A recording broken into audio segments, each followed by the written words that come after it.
Target Trading Academy. Good afternoon, everybody. Preston Vogl here with today's Micros Market Recap. We are almost at the New York close here. It is Wednesday, December 14th, 3:52 p.m. Let's get right into it. We might hit that close while we're talking. Who knows? We're all over the place today in our markets. But as far as oil goes today, we opened inside of the range, well above that close. That close was around here from yesterday. It just went straight up again. Another buying day in oil. What is this, like third or fourth day in a row that we've just been moving up? Hit a brick, came back down, tested that low of the open, and then they came back up, and we're fighting this edge. Lots of volume here from days prior, but could not get any farther and closed in that area. So we are closing positive again in oil. As far as gold goes, well, we had that very large day yesterday, and you can see the overnight. And then when we opened in the middle of yesterday's range. And well, today's news made it slow in the morning, but then we had that FOMC news at 2, and then the Fed chair, I think, at 2:30.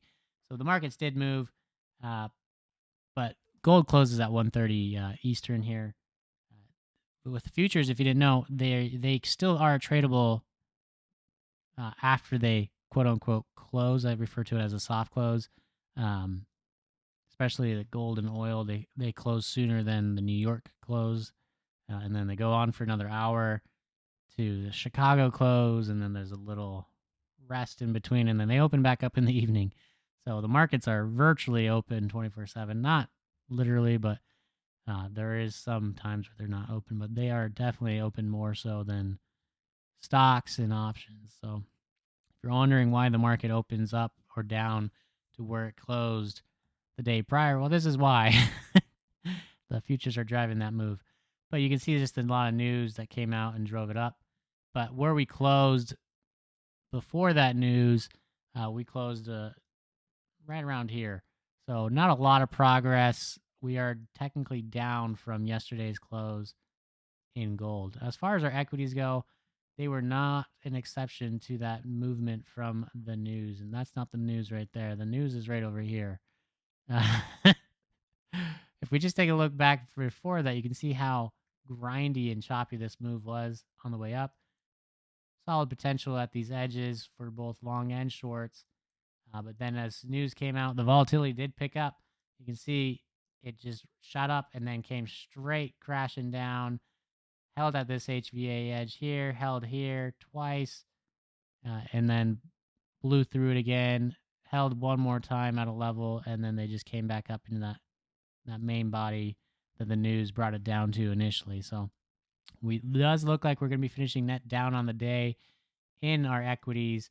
And I'll show you gold, not gold, but NASDAQ here as well. You can see just the volatility. It's all choppy and sideways beforehand. So this is where we open, right over here. And then all day, or I should say all morning. So that's from 9:30, and then 2:30 was that announcement. Boom. You see how choppy that was, and then it's just all over the place.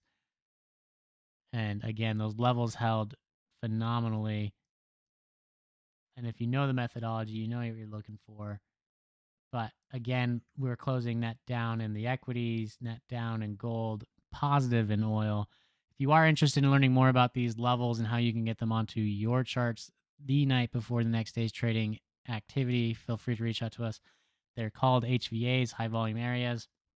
Or if you're interested in learning the methodology in general, again, feel free to reach out to us. You can find us on Facebook or go to our website at targettrading.co. Again, that is targettrading.co.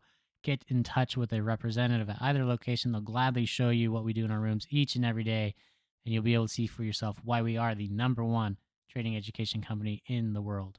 We look forward to seeing you there.